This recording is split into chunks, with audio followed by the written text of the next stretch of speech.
And welcome to your local election headquarters and debate night in Kansas. I'm John Holt. We had the Republicans for you back in June.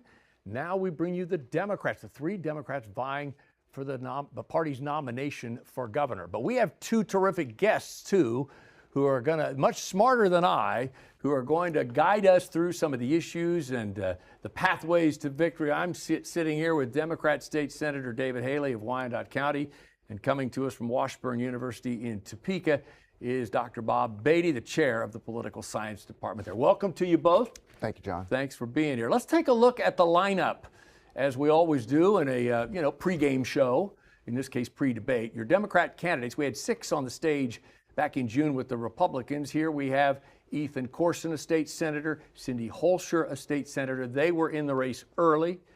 Curt Skoog, literally within hours of the filing deadline, signs up and joins the race, saying he was told that neither of the two other candidates could win in November. He had been urged to jump into the race. So he did. So here we are, guys. And what did the Skoog entry into the race have any kind of an impact in your view, Senator?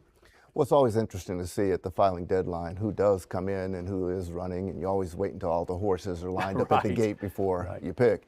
And so it is good to have, I think, the dynamic of distinctly 3 Democrats who are raising the issue. And so I think it adds to the dialogue as to what a good candidate looks like as we move forward toward November.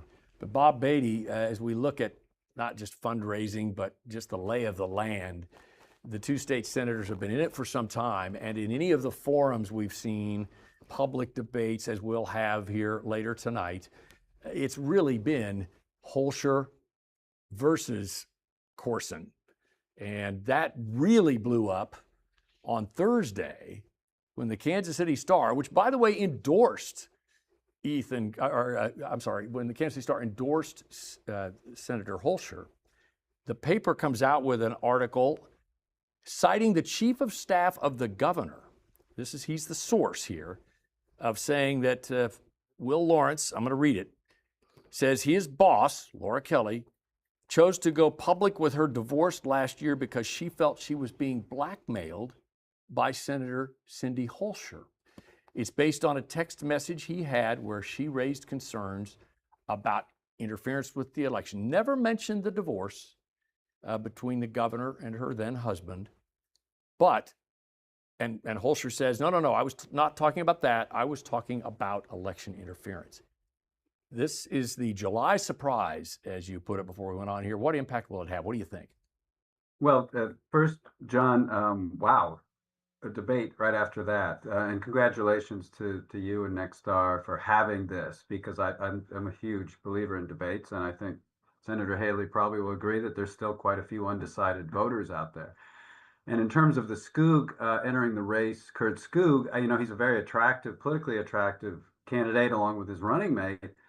But that he would have been a great candidate in terms of a year ahead, because with fundraising, we know gubernatorial elections, Senate elections, other elections, you got to reach the masses, and you need probably close to $1 million, and he's not been able to get there. So it's been Corson and Holscher. Wow, this revelation a few days before in-person voting, coming from the current Democratic governor, is a blockbuster, not just because of the allegations, blackmail, extortion, gracious, but really it speaks to something, again, I heard Senator Haley allude to, which is important for any party, which is after a primary, that party needs to unite because they then have to take on the other party. And that's important. I would say something pertaining to that, which is Kathleen Sebelius, former governor, very popular still to this day. Just a few days ago, was at an event for Adam Hamilton, who's running for Senate, and she said publicly in Kansas, Democrats have to get 100% of Democrats to vote for their candidate, then move on and get others to vote. But that's important, that 100%. I always joke they need to get 100% of Democrats and then find a few more under some rocks.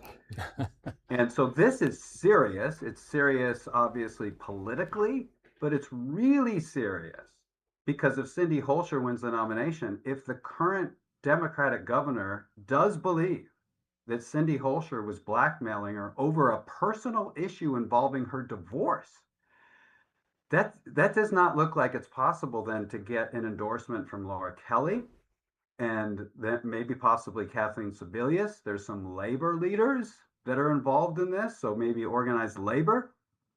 That could make it really difficult for a Democrat to run a competitive campaign in the fall. And that's something just Democrats are going to have to be aware of going into this debate. Now, to be fair, the text message as provided by the Kansas City Star, breaking the story on Thursday, does not mention the divorce. It talks about a litany of interference type things, getting in the way of hiring, staffing, through the National Governors Association, which of course Laura Kelly chairs. What are your thoughts on this bombshell, and does it impact where things go from here? Before we'll get to the unity post-election, but going into the final days, do voters care about this kind of acrimony? Does it help Skoog, Mayor Skoog? Well, I think, Dr. Beatty is exactly right. After this primary, we need 100% plus Democrats and many independents in order to take on the real challenges for how leadership is going to be out of the governor's race. We want a governor. I think Democrats, independents, and many Republicans want to ensure continuity and solid leadership. I think that when we get together after next Tuesday to get behind whomever that candidate is, presumably their candidate is going to be one of those, look how well I fire a gun and wave my religious texts in order to lead you, opponent, versus one who has the leadership skills and the ability, as I think from what I've seen of both Senator Corson, Senator Holscher, and Mayor Skoog, would be a far better choice. But, well, let me ask you, and again, you both are touching on the unifying theme. Now, with just a few days left before in-person voting, and some advanced voting is underway, does this bombshell, and again, it's you could say, okay, maybe it wasn't about her personal life, maybe it was more about interfering, but it's blackmail, and that's the point Bob Beatty makes. It's just not a good look. Who does it hurt? Who does it help? But the Corson campaign, by the way, has had no comment. Right.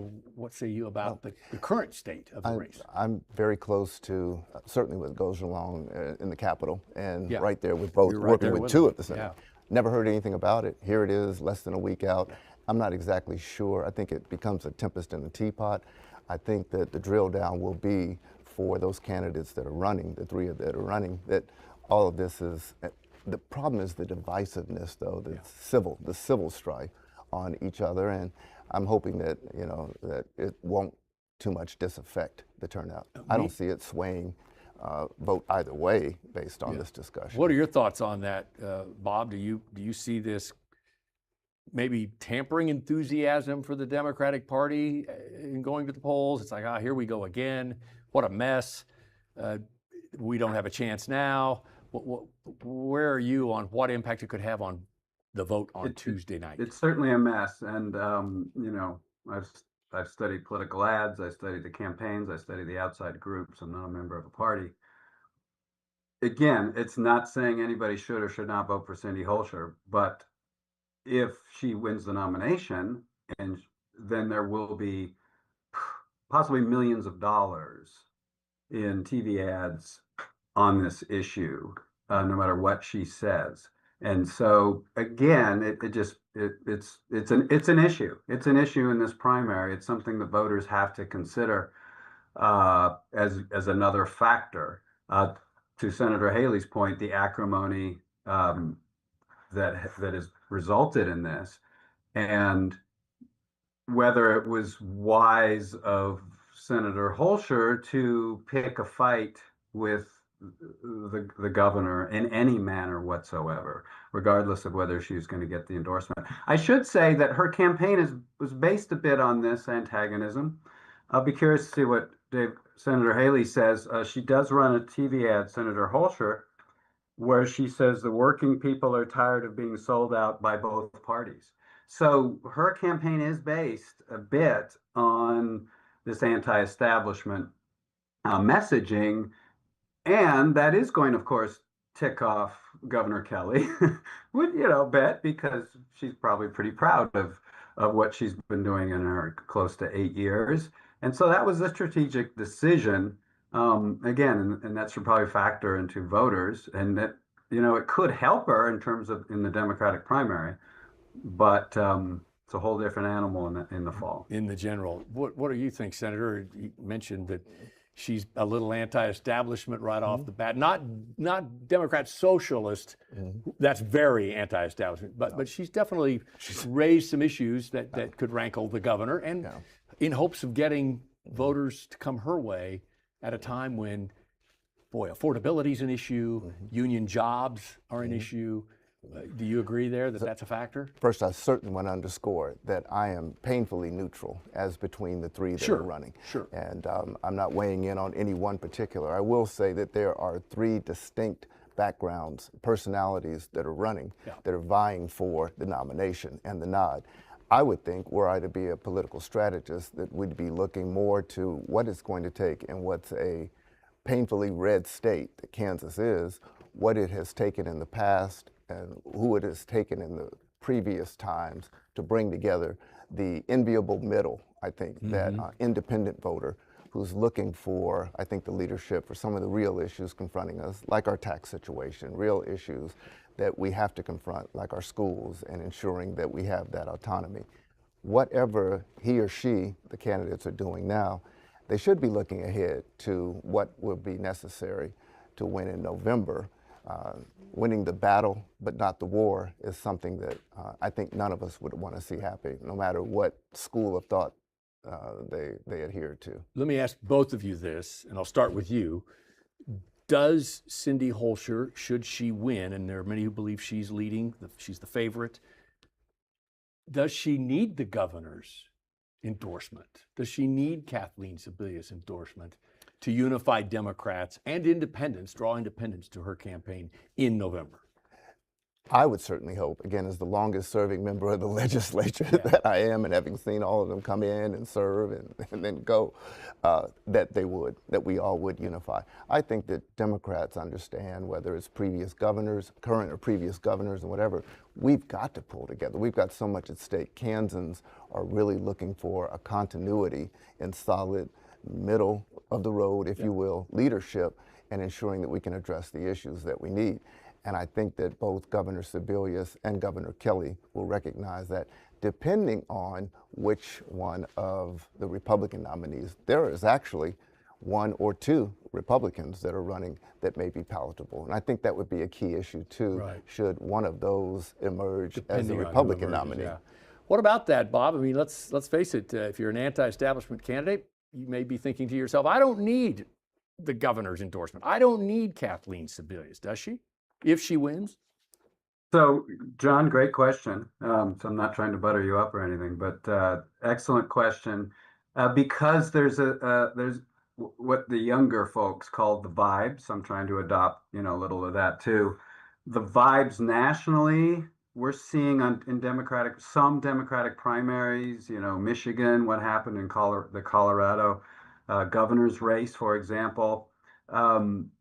The candidates running against the quote unquote establishment have won and are doing well. And as you mentioned, sometimes they're Democratic socialists. I don't think that's going to run well in Kansas, but that's a Democratic primary vibe. And if they succeed, can they then make the switch to what has always worked, like Senator Haley mentioned in the fall, which is that sort of big coalition because if they don't, they might scare off the moderate Republicans. In fact, they probably will. On the other hand, things happen in politics that we're kind of shocked by. Hello, Donald Trump, 2016. So it's not impossible an anti-establishment campaign can succeed. It's just improbable. It would be something, by the way, let me say, this is something I've never seen. I've been in Kansas 26 years, and Kansas Democrats have just not traditionally had these incredibly divisive primaries and schisms that crack them up in the fall and basically just, can destroy a potential win. That formula has worked. Governor Sebelius is probably rightfully proud of that template she provided for the last 25 years. So this would be, going against the establishment without Kelly, without Sebelius, without their allies, going essentially on their own, a candidate going on their own. It would be brand new, and it would be again, improbable, but not impossible. So let me shift gears here a little bit, and it will be interesting to see how the candidates react tonight in the debate. The other issue, or maybe it isn't an issue, we'll get both of your thoughts on this. It's not often that you see a primary for a statewide office with nothing but Johnson County candidates, right? And we know the history of this state is statewide, Johnson County candidates don't always rise to the top. The last governor, from Johnson County, truly, I know there's some, had their, a foot in one county and a foot in another, but Bob Bennett, 1975, Prairie Village. It hasn't happened since. That was how many years ago, right? How does that impact this race? And how do they sell themselves to voters outstate that, hey, I'm like you? Can they? What do you think? Johnson County is the most formidable counties in terms of population, in terms of economic and determinative strength, both politically and other ways, right? That it is what it is right now. Right. Johnson County, Kansas has been. The divisiveness, or among those three, especially that are running for governor, is interesting, as there are for other races that are. But Johnson County has been the bellwether for many races since Governor Bennett was in. And everyone courts or has courted in some way, shape, or form who are running statewide what Johnson County will be. And I think it will be largely determinative as to who wins in November, especially. Well, that's the question, because Bob, the candidate who emerges on primary night will be from Johnson County. And so, the three of them, there's going to be a winner of that group, but then they have to enter the general election with that history behind them.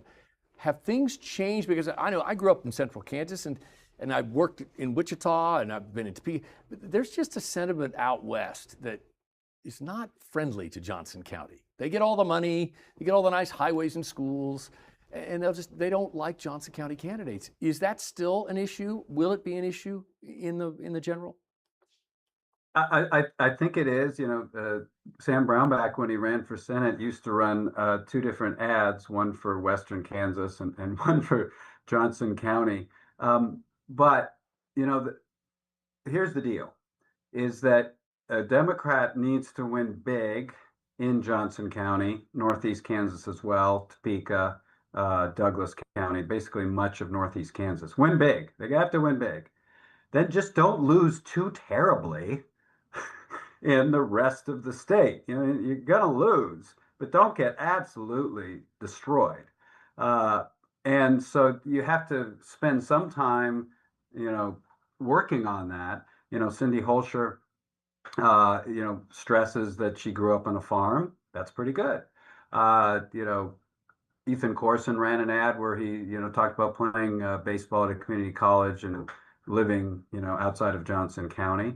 It's going to be tougher for Curt Skoog, obviously, I think, mayor, right there. So that's yes, it's changed, but it hasn't. And going old school, Bob Bennett used to affect a cowboy hat to try to make that link. But the way he talked and the way he looked was still very much urban Johnson County. And that played against him when he ran for re-election, and he ended up losing.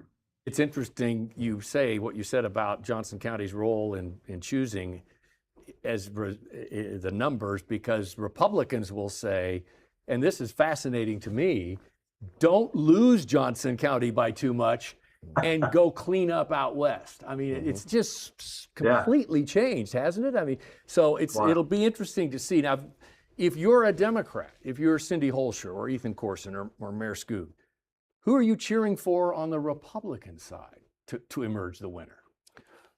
Well, first, could I say something Yeah, to sure. Doc Beatty's point? And he's absolutely right. Part of what they do to temper not being in Johnson County is to look at who the running mate is, because beyond winning a certain number of largely urban counties, they're also having the balance and bringing the balance. It's something that historically has been done. Who are the running mates? And certainly you have one who's a doctor from Fredonia as a running mate, and then you have one who's from Sedgwick County, which is if you don't win it, you have to certainly come in, play, and then one who has been with the chamber in Salina, in other words. So there is that outreach by showing balance to the ticket for whatever they are, being Johnson County, and to try and, I think, genuflect a bit and to say that that's what you're doing. I've got a running mate, so I can connect some kind of way without wearing the 10-gallon hat. So if you're one of the three candidates who will be debating here in just a few minutes, who are you cheering for on the Republican side that you want to face in November if you emerge the winner? Well, I don't think that they're going to clear the primary. There's a front runner, and I certainly am concerned, having served with the front runner on that, who I know Senator Ty Masterson, Senate President. And Ty is trying to be Trump-light. He has the same general personality, my way or the highway. Doesn't really have any ability to, I think, see the big picture. An idealist for an ideology that's pretty narrowly constrained. And I just don't think he's of service to I've served with him, under him for many years. Nice enough man, personable. What do they say? All hat and no cattle. But he does. He presents well. Yeah. He's very glib and very attractive. Kansas need, I think, those who will work in concession with everybody and try the best to look at the bigger picture. And Mr. Masterson, Senator Masterson, President Masterson, just doesn't have that. So Bob, to that point, do you want President Masterson to emerge, or one of the other conservatives, but he seems to be the front runner, or do you want a Vicki Schmidt who's more moderate, more like you? I mean, not you, but the Democrat nominee. So which would you prefer? Yeah, good question. I'm anxious to answer it because it's so fascinating. One is for a Democrat to win a statewide race, they do need some Republicans. What's the number? 20-odd% something, right? And who are they likely to be? They're likely to be moderate Republicans, mostly out of Northeast Kansas. So two, we look at the last two successful Democratic governors, Laura Kelly and Kathleen Sebelius, and the first time they ran their first crucial election, they ran against the most conservative candidate, arguably, in the Republican primary, Kobach. Kobach for Kelly, and Tim Schauenberger for Sebelius. So, given that, I would say that those candidates are probably thinking they would love to see Philip Sarnecki somehow emerge out of the Republican primary because he's had some pretty interesting, I shall say, TV ads. Let's just put it that way. And he's also, in attacking Ty Masterson, had to, show himself as very conservative. So he'd be number one. Number two, they would then want Ty Masterson because he's also very, very conservative and also aligned with Trump, who may not be very popular in the fall at all. I think those are the two that all three Democratic candidates would like to, one of those two out of the primary, emerge out of the primary. What are our thoughts on money coming in from, obviously, the candidates are going to raise their own money, and we've seen Ethan Corson run away with that race in the most recent figures, 2.1 million total. Holscher at 810,000, and of course Skoog coming in as late as he entered the field at 286,000 roughly. Would one expect that in order to keep this state blue in the governor's office, a lot of NGA money might come in, or are they going to say it's a lost cause? What do you think, Senator? Well, we would hope that they'll understand what's at stake for Kansas. We're at a crucial point that Kansas is in our development, how we're being viewed regionally, how we're being viewed, nationally now, and that there'll be a lot of support coming in, not only from NGA, but from other entities to support. Nobody wants us to return, or very few, I should say, want Kansas to return to those days that produced Brownback as governor and those failed experiments that we saw. Nobody does. I don't think most Republicans don't want to go backwards, and many independents and Democrats. So I think the money is going to be crucial, but showing where there's the ability to lead, to govern from the middle and all-inclusively will be more important, or just as important, as to how much they raise. All right, finally here, about a minute and a half left, 90 seconds. Bob, what are you most expecting tonight from the candidates here on the stage as we get ready to present debate night in Kansas? What are you looking for? What will you be watching? Well, with that Thursday news, I'm, interested in both of their responses, and Skoog's too, although he stayed a bit out of the fighting, on the battles going on with the current governor, because as we've said, I do think it affects unity after the primary. All right, and David Haley, what are you going to be watching for tonight? Oh, I'm looking forward to seeing how they answer some of the questions and talk about how they see growing Kansas or making sure that Kansas stays on the map. I'm excited about it. I'm assuring you that some of the issues that focus on that, I have a funny feeling. I wonder how I know that. Might be you're the pundit. You're the pundit, John. No, you're the pundits. I'm just I'm the lowly moderator. I'm the traffic guy. Okay, hold up right there. Hey guys, thank you so much, and I'm looking forward to getting us together again post-debate, and we'll see how it plays out right here in our Fox 4 Studios debate night in Kansas. Thanks for being with me. I'll see you in just about a half hour. Looking forward. Thanks, John. All right, and that's our program for now. We'll look forward to you joining us for Debate Night in Kansas, and then streaming statewide on your platforms, our post-debate, I don't want to say game, post-debate show. Coming up right here, next our station statewide.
state is at a tipping point with the primary race for governor heating up with a strong field of challengers in the Republican Party. The Democrats hope to hold the governor's seat after 8 years of Laura Kelly's leadership. After months of campaigning, the race for the nomination has tightened. 3 candidates, all with Johnson County ties. Can any one of them build the statewide coalition needed to keep the governor's office blue? Tonight, they face off and voters weigh in. I'd like a look at education. What can we do to get housing more affordable for everyone? 3 visions for Kansas. Ethan Corson. Need to make sure that our schools have the resources to provide what our students need to be successful. Cindy Holscher. These people across the state, our citizens, are asking us for help. And as a leader, I'm going to align with the people and help them. Curt Skoog. Decisions about services are best made at the local level. No spin, just the candidates on one stage. Who earns the chance to carry the Democratic banner into one of the most consequential governor races in the country? The choice is yours. Live from your local election headquarters at the Fox 4 studios in Kansas City, this is Debate Night in Kansas. And welcome to Debate Night Kansas from the studios of Fox 4 in Kansas City. I'm your moderator, John Holt. It's great to have our candidates with us tonight, and it's great to have those of you who are watching all across the great state of Kansas, whether on television or streaming, thanks to our Next Star affiliates around the state, from Kansas City to Topeka to Wichita to southeast and western Kansas as well. Let's do a quick run through of the rules here before we start. Each candidate will have 60 seconds to answer my questions. Follow-ups get 30 seconds. We'll allow up to 30 seconds for rebuttals. Candidates, when time's up, you'll hear this bell. You'll also each get 30 seconds for a closing statement. Again, we're glad to have you here. The order of answering our questions tonight was predetermined by a pre-debate draw. Mr. Corson will be starting with you. Our first question tonight is kind of a unique situation. You don't see this often, where the nominee of the party, one way or another, will come from Johnson County, right? You're all 3 from Johnson County in the northeast part of the state. But let's face it, if you know your Kansas history, you know Johnson County candidates don't always do well statewide. In fact, the last true Johnson Countyan from Johnson County governor was Bob Bennett, Prairie Village, 1975. So, Mr. Corson, we'll start with you. What's your unique pitch to other parts of the state that maybe don't look upon Johnson County too kindly, that you understand their issues? 60 seconds. Well, rural Kansas is a key part of my life story. You know, the first place that I lived, other than my parents' house, was a dorm room in Garden City, Kansas. I went to Garden City Community College on a baseball scholarship, and that experience changed my life. I had teachers, coaches, teammates from all around the state. I had the tremendous opportunity of traveling our beautiful state by bus and getting to go into communities large and small. There's probably not a community in Kansas I haven't played baseball in at some point. And I understand the unique challenges that other parts of the state are facing, whether it's water, whether it's infrastructure, whether it's transportation. You know, I've changed a tire on the side of the road between Dodge City and Garden City late at night. So when folks in that part of the state tell me that we need more shoulders, more passing lanes, 4-laning, I know exactly what they mean. I will be the first governor since Governor Hayden to have lived experience in Western Kansas, and that is critically important in our next governor. Thank you, sir. Mr. Skoog, you're next, mayor of one of the fastest growing cities in Kansas, in Johnson County. What's your pitch to the rest of the state? 60 seconds. Yeah, I'm a 6th-generation Kansan. My forefathers homesteaded in Wabaunsee and Lyons County, and I grew up in Topeka. One of 5 boys. I went to public schools, Topeka High myself, and my job and career took me to Overland Park, like happens to many Kansans.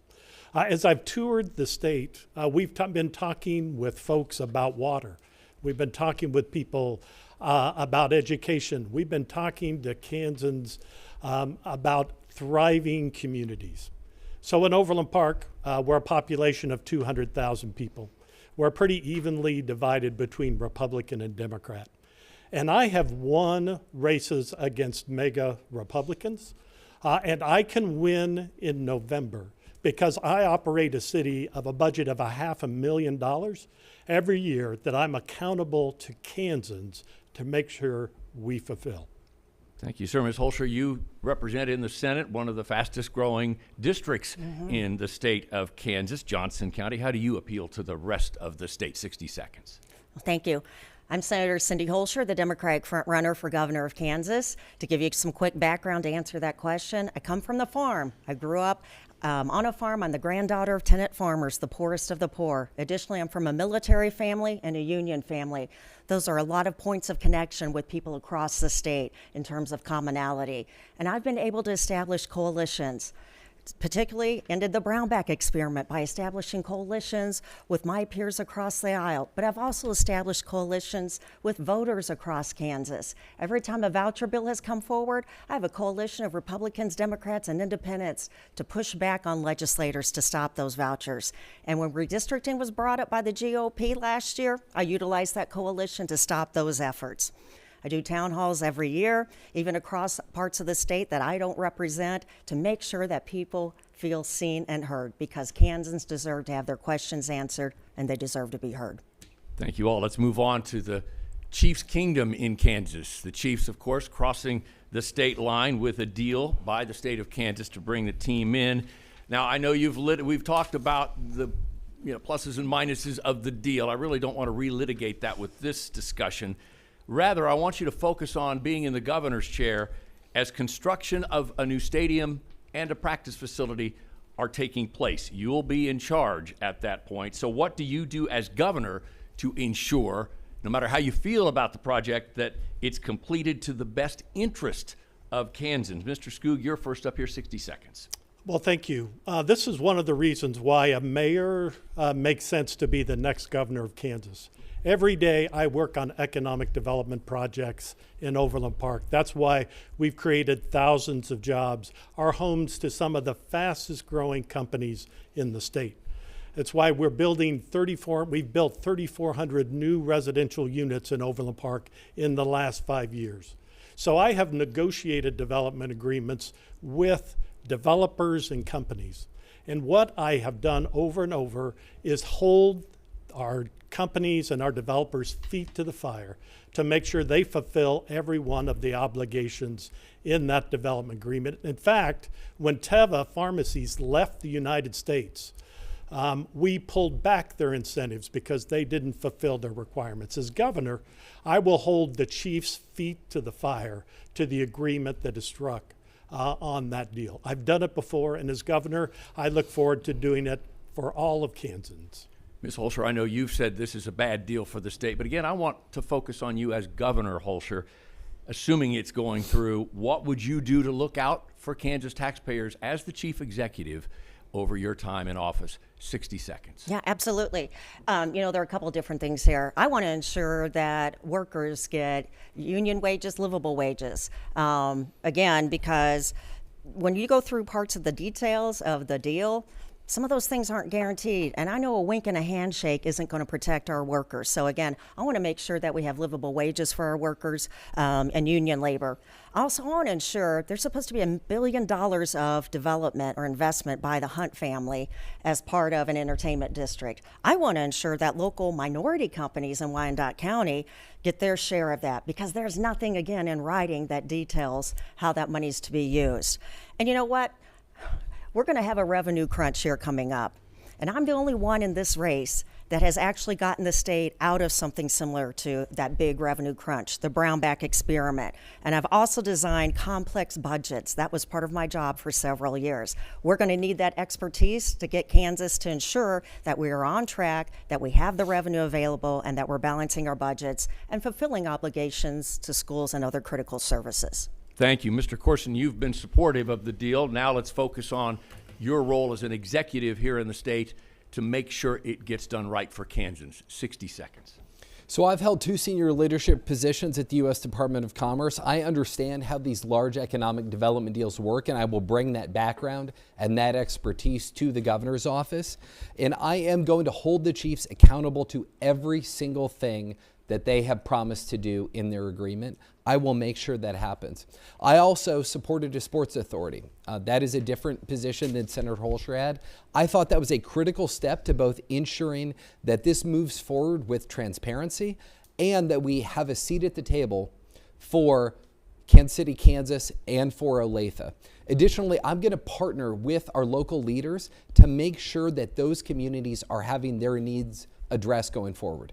You know, I met with Mayor Watson in Kansas City, Kansas earlier in the race, and I told her, you know, you and I, when I'm governor, are going to be joined at the hip, and we are going to work together to make this project as successful as humanly possible for the people of Kansas City, Kansas, for the people of Olathe, and for the people of Kansas writ large.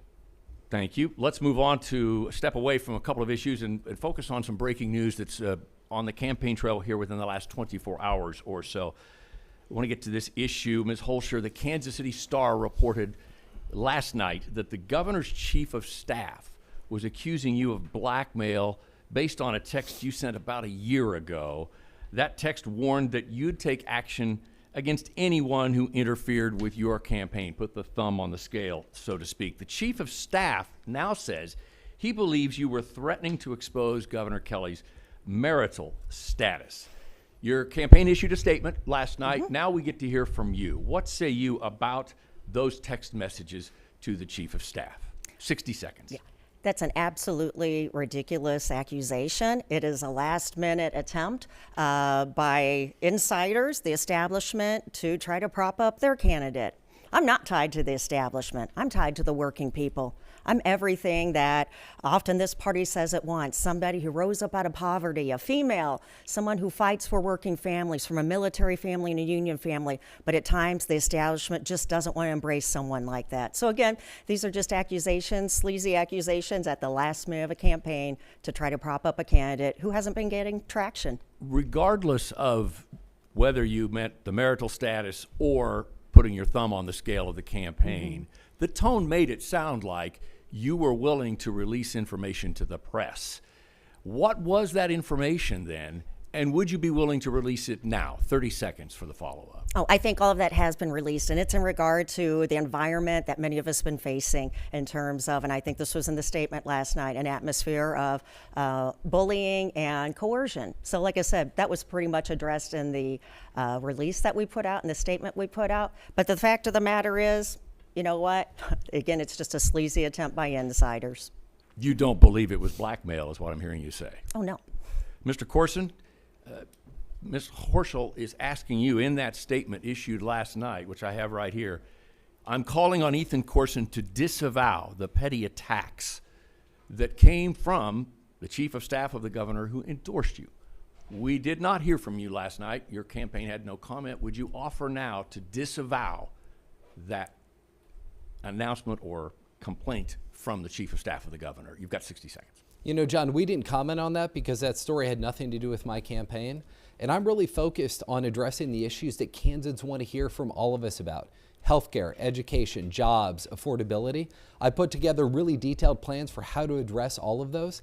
And I frankly think that hearing from us on those issues is what the voters want and what the voters deserve. And that's what I hope we can focus on tonight. In an earlier article in the Kansas Reflector, if I may follow up, there was a suggestion by the Senator Holscher that you too were pressured not to get into the race, that Chris Mann was the governor's choice. Did you feel pressured by the governor or chief of staff not to enter the race a year ago? Look, I think Governor Kelly has been clear from day one that she believes I'm the only Democrat who can win in November, that she believes that I'm the only Democrat who can put together the coalition that we need of Democrats, of unaffiliated voters, and of moderate Republicans to hold this governor's office. We are building a campaign that is going to beat Ty Masterson, and I'm going to win in November, and that is why leaders like Governor Kelly, Governor Sebelius, Planned Parenthood, and over 20 labor unions are supporting my campaign. Quick follow-up for both of you. I'll start with you. I've had several Democrats tell me their concern is party unity. At the end of the day, would you support Ms. Holscher if she wins the nomination? Mr. I Corson? would, yes. Would you support Ethan Corson if he wins the nomination? Of course. Thank you. Mr. Skoog, I'm not going to leave you out here. Thank you. I want to bring you into this discussion specifically because you entered the race late You also sat down with the governor.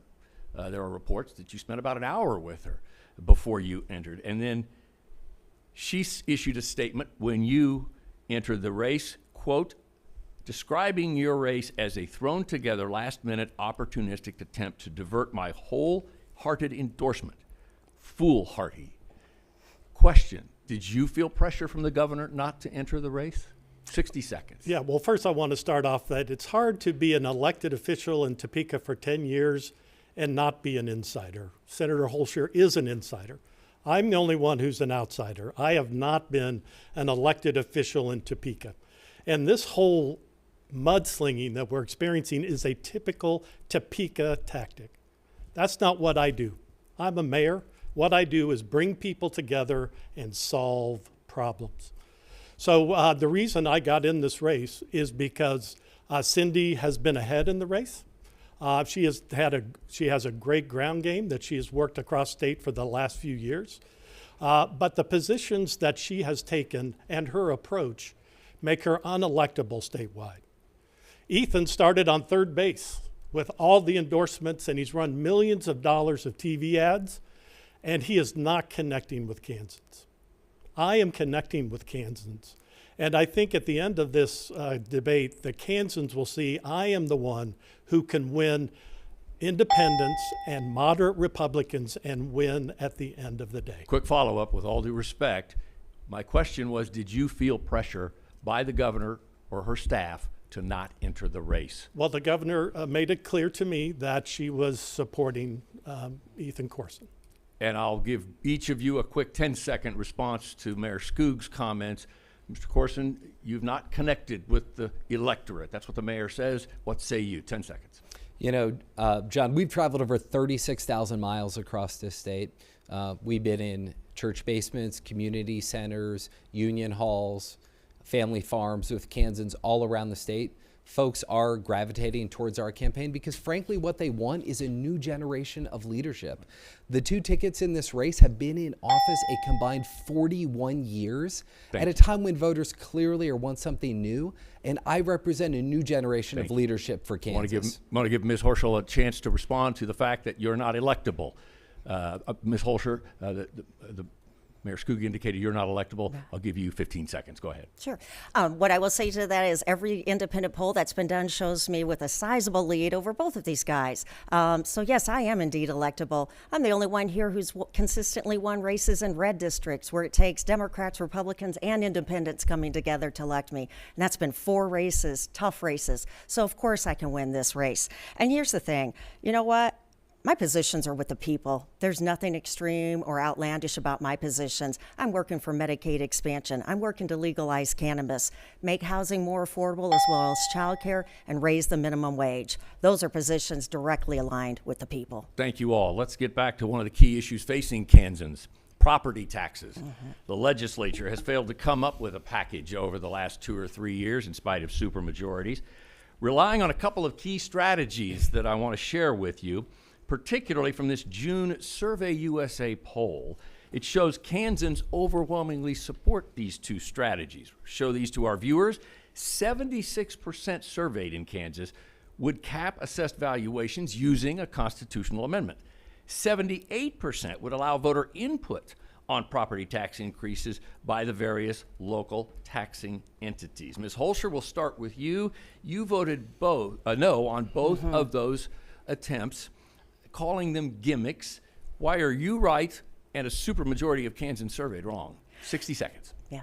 I would just tell you the legislature really hasn't been upfront with the voters in terms of what actually lowers property taxes. And yes, we've had plenty of bills brought forward, most of them gimmicks that wouldn't grant any real relief to voters and to people across Kansas. We have to get to the heart of the conversation, and that's funding of our schools, which is the obligation on the state level.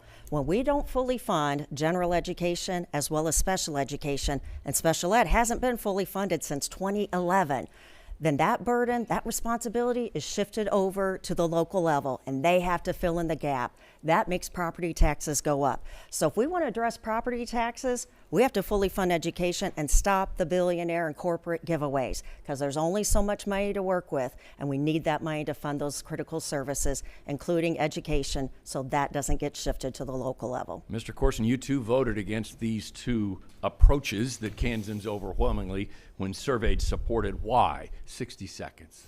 So, John, I've been a leader on the Senate Tax Committee. I'm the senior Democrat on the Senate Tax Committee. I've worked with Governor Kelly and a bipartisan group of senators to eliminate the state sales tax on groceries, to eliminate state income taxes on Social Security, to freeze property taxes on certain fixed income seniors, and to eliminate sales taxes on 100% disabled veterans. So I have a record of addressing the affordability crisis, but these two proposals, we've studied them in the Senate Tax Committee for the last 3 sessions. They do not provide the kind of direct, immediate relief that Kansans deserve. What we need to do is implement My Working Family's agenda, which would immediately lower property taxes on everyone, create a $250 vehicle registration tax credit on every single vehicle registered in the state of Kansas. We would freeze property taxes on even more of our fixed income seniors. We would bring back in the 1/3 of Kansans who rent into our property tax relief program.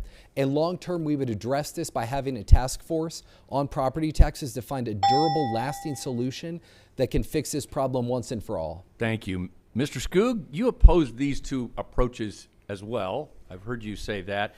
But you also note that Overland Park has the lowest property taxes in the state. And that's certainly true. Your mill levy at 14 and point a few things, yes, is the lowest in the state. But as appraisals have soared in Johnson County and in Overland Park, and your budget at City Hall has more than doubled in 10 years, property taxes have gone up in spite of that 14 mil levy. Why should Kansans trust you to cut their property taxes? 60 seconds. Well, I just got reelected last year with 70% of the vote in Overland Park. Overland Park is pretty much 50-50 Republican Democrat, the size of 3 state Senate districts. And what the voters have said is that they value quality of life. We have a 97% satisfied and very satisfied rating on the quality of life in Overland Park. So what I do is I develop budgets and I approve balanced budgets every year that deliver for my community. My community has a chance every 4 years for me and every 2 years for our city council to say that we are spending inappropriately and that our taxes are wrong. And I was reelected with 70% of the vote. I just want you to listen to my opponents as they talk about how they want to address property taxes. There's a lot of giveaways. There's a lot of gimmicks. There's a lot of things that if you do the math, it doesn't work out. We're on a budget. We are headed toward a budget challenge in 2 years, right? And that's with these two leading, as they have said, have been leaders in the state Senate. I'm going to give we're in a budget challenge in the state. I want to give each of them a chance to respond since you called both of them out. Ms. Holscher, we'll start with you. What would you say in response to Mr. Skoog? 15 seconds, please. Yeah, Democrats aren't the issue in the legislature. We have a MAGA supermajority that makes it very hard to get work done. I would love to have the environment the mayor has, where he has a city council that is very heavy, the same of the same party as he is. Certainly does make it a lot easier to get things done. Yet, I'm the most effective Democrat in the Senate in terms of getting my bills to the finish line and more successful than 90% of the Republicans. Thank you. Mr. Corson, I'll allow you to respond to the mayor's comments. 15 seconds, please. Yep. You know, one of the problems with the budget process is that Governor Kelly has presented balanced budgets that fund our core services, public safety, education, transportation, and have us living within our means. It has been the Republican supermajority that, as that budget has made its way through the process, has filled that budget up with pork barrel projects, with earmarks. What I'm going to do as governor is I'm going to take charge of this budget process by vetoing any projects, any taxpayer spending that doesn't go through the regular order of the budget process. Thank you. Let's shift gears and talk about another form of taxation that's important to the state and its revenues, the income tax, 45% of the state's general fund. Now, you all know that right next door in Missouri, from where we are, that state will vote Tuesday on phasing out its income tax and allowing the legislature, in a constitutional amendment, giving the legislature the power to broaden the tax base of services to pay for it. Would you support a similar approach to tax cuts, and how would you pay for it if you did so, whether it was to cut the tax or just phase it out completely? Mr. Corson, we'll start with you, 60 seconds. And look, I would absolutely not support phasing out income taxes in the state of Kansas. That is exactly the path that we tried to go down under Governor Brownback. It was a disaster for the state. I will never, as governor, put our state in that position again, where we have school districts talking about 4-day school weeks, where we have crumbling roads and infrastructure, where we aren't able to do basic maintenance and repairs of our highway system. Where our credit gets downgraded, where we have the slowest economic growth of any state in our region, I will absolutely never put us on that path. What I will do as governor is I will provide tax relief to working families who desperately need it. That's why I proposed my working families agenda. It would raise the minimum wage. We'd eliminate taxes on overtime and tips. We'd create a child tax credit. We would do the things with property taxes that I already mentioned, and those combined would provide the kind of real relief that our working families deserve. Not people at the top, not the 1%, but our working families, and we continue to grow the tax base. My background's in economic development. My lieutenant governor, Renee Duxler, is a president and CEO of the immensely successful Salina Area Chamber of Commerce. So we're going to continue to bring in more jobs, more revenue, more businesses, grow our tax base, and cut taxes on working and middle-class families. Mr. Skoog, would you support a cut or perhaps phasing out of the state income tax? And if so, how would you pay for it? 60 seconds. No. Quick answer is no. What we need to do as a state is set priorities of what's important to us. Currently, the agenda is being set by the extreme mega leadership in the legislature, which, as I tour the state and talk with people, what they tell me is they don't feel heard and they don't feel included in the process. So we need to come together as Kansans and set priorities of what are important to us. I know that we won't agree on everything. There are things on each edge of the political spectrum that we won't agree on. But I know that we will agree on health care, that we will agree on education, and that we agree on water as 3 of those core issues. And as you've heard the senators talk about, in this supermajority, they don't have the power to get important things done. Why do you think, being elected governor, they can perform differently? I'm an outsider. I'm a mayor.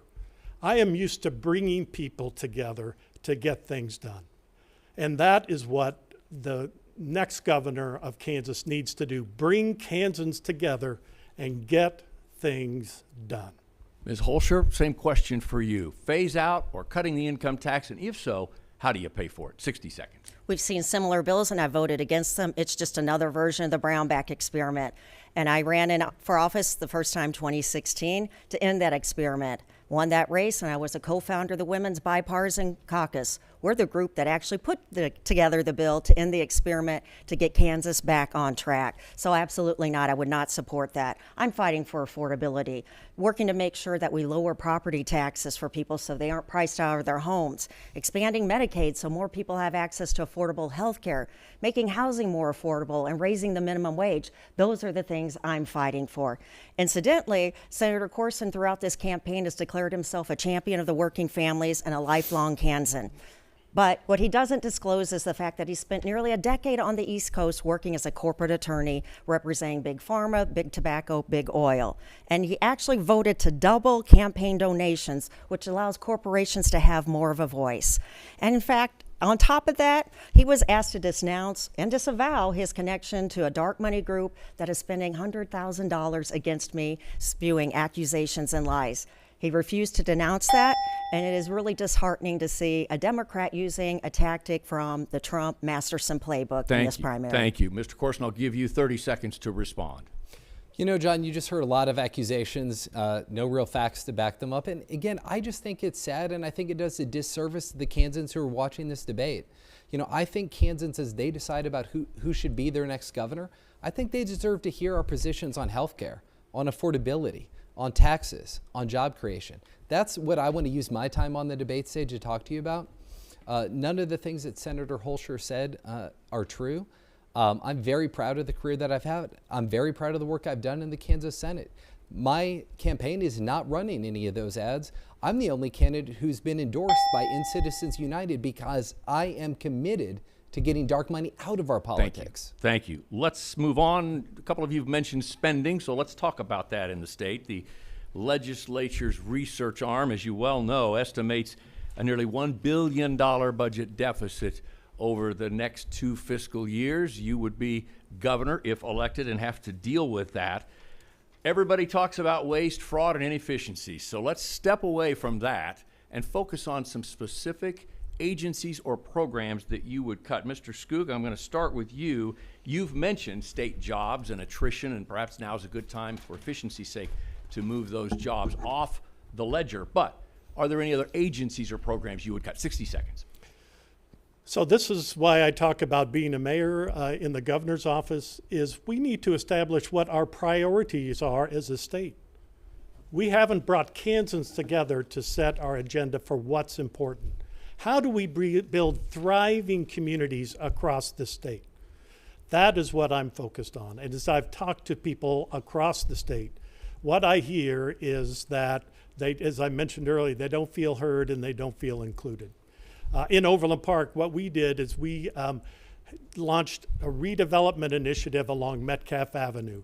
And we had over 4,000 residents come together and establish what the importance of redeveloping Metcalf Avenue.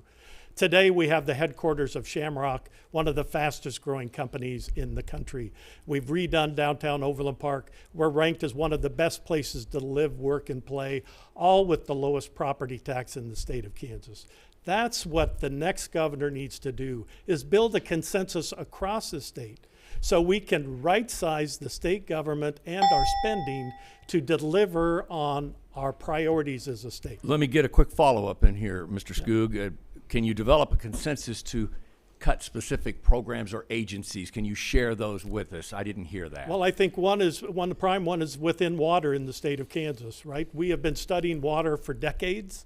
We need to approve a water plan that consolidates I think there's 28 different agencies or parts of state government that are involved in water. We need to consolidate that, much like the governor just did with the child center, early office for early childhood. Thank you. Ms. Holscher, what specific spending would you target, agencies, programs, to get the budgets back in line? 60 seconds. Well, first and foremost, I would stop the billionaire giveaways and tax breaks for corporations because it's leaving families behind. It's rigging the system against working Kansans.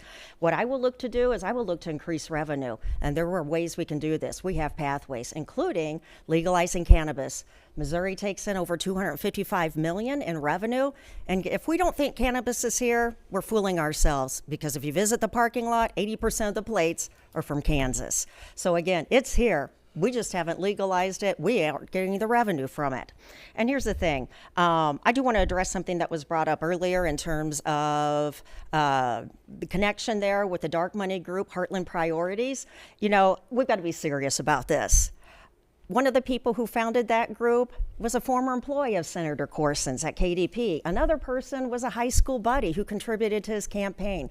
And footage used in some of their ads is the same as the footage used in his campaign ads. Again, let's be serious. There is a connection. There's an affiliation there. Okay, follow-up question, though. On programs, you would cut or target agencies that are maybe a little bit fat, that we could trim that fat to get the budget deficit under control. I'm going to give you 15 seconds. Sure. Again, building budgets, implementing budgets is what I've done for a good portion of my career. And I will look to prioritizing the needs of Kansans, funding schools, funding our critical infrastructures. You know what? A lot of our agencies have been hit hard over the past few years in the name of efficiency.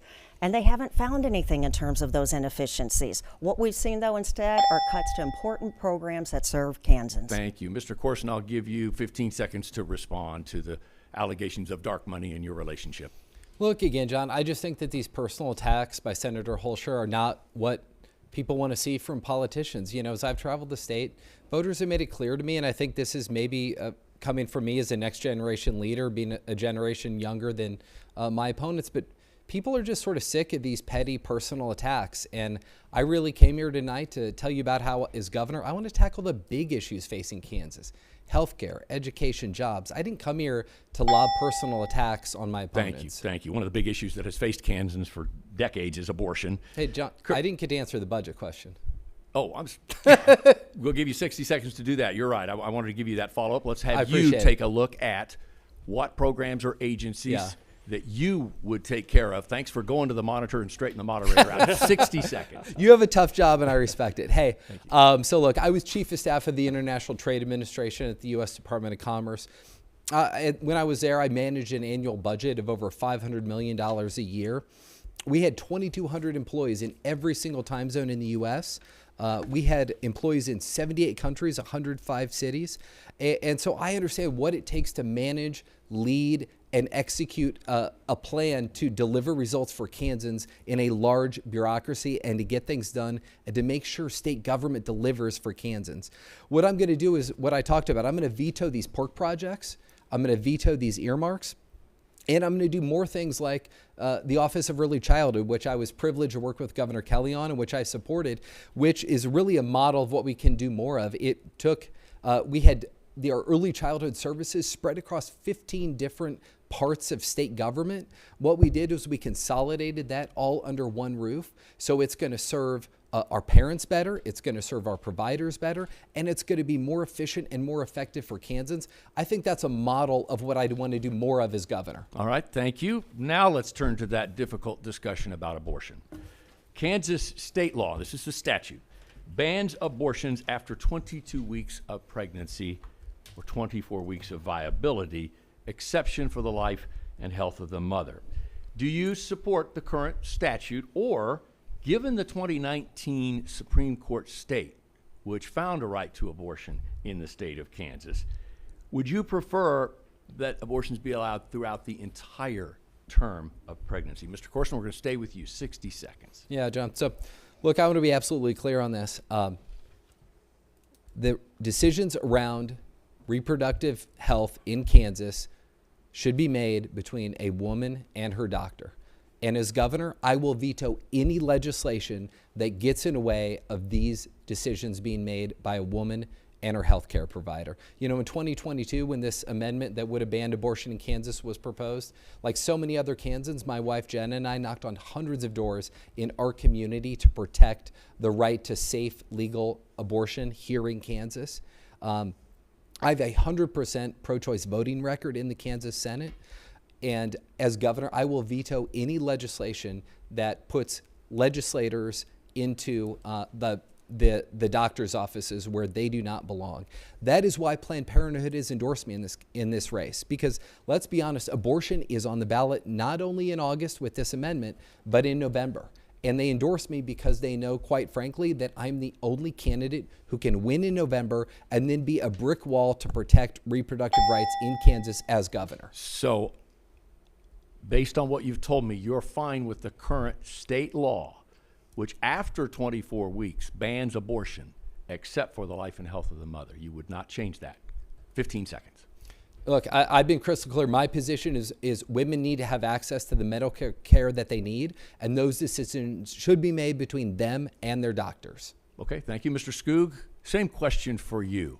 Are you comfortable with the current state law, which bans abortion after viability at 24 weeks, or would you like to see that pushed to the end of gestation, the full term? 60 seconds. Well, first of all, everyone needs to vote no on this amendment because it's just a roundabout to get back at inside your doctor's office. So I'll get to your answer here in a second. But the key is that this election is about reproductive rights and other things moving the state forward.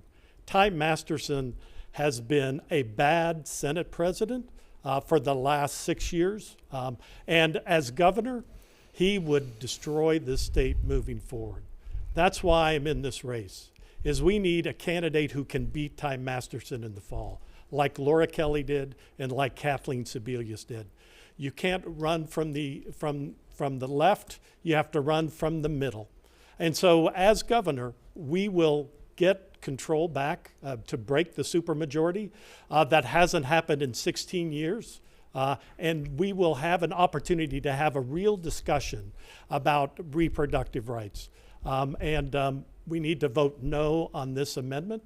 I think that until we get a more balanced legislature, we can't even talk about any changes to the Thank you. Now, you abortion laws. promised me you'd get to my question, and I didn't hear it. So I want to know, are you comfortable with the current state law which bans abortion after 24 weeks at viability with exceptions for life and health of the mother? Are you good with that right now? I think that is all, that there's no way to change it until we change the party, right. until we're successful in November and in future years. Thank you. Ms. Holscher, same question to you, 60 seconds. Yeah.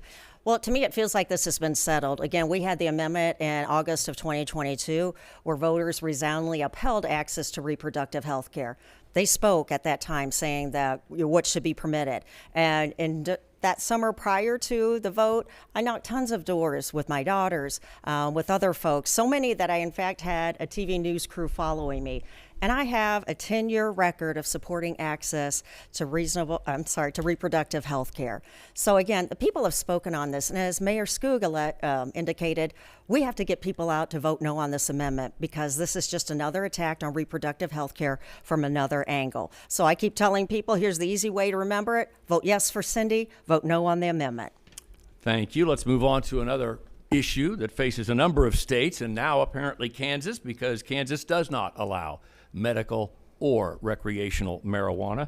All 4 neighboring states allow one or both uses for marijuana. Let's take a look at a survey that you may be aware of from Fort Hays State, 2025. It found that about 70% of Kansans support legalizing medical marijuana.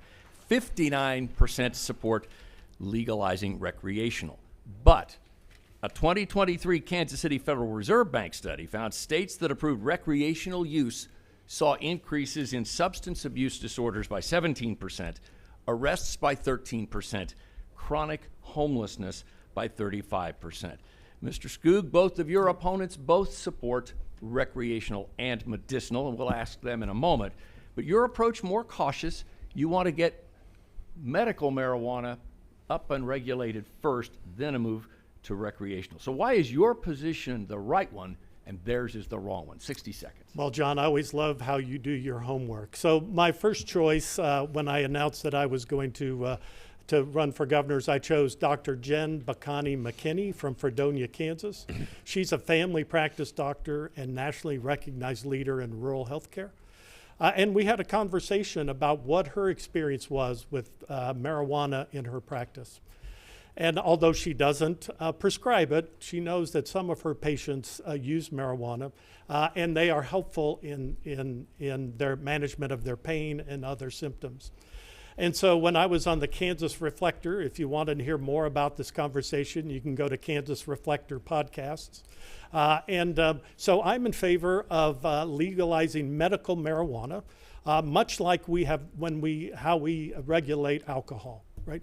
We have very strict guidelines around alcohol to make sure that the criminal elements and the quality of the product continue to move forward. We need to do that with medical marijuana.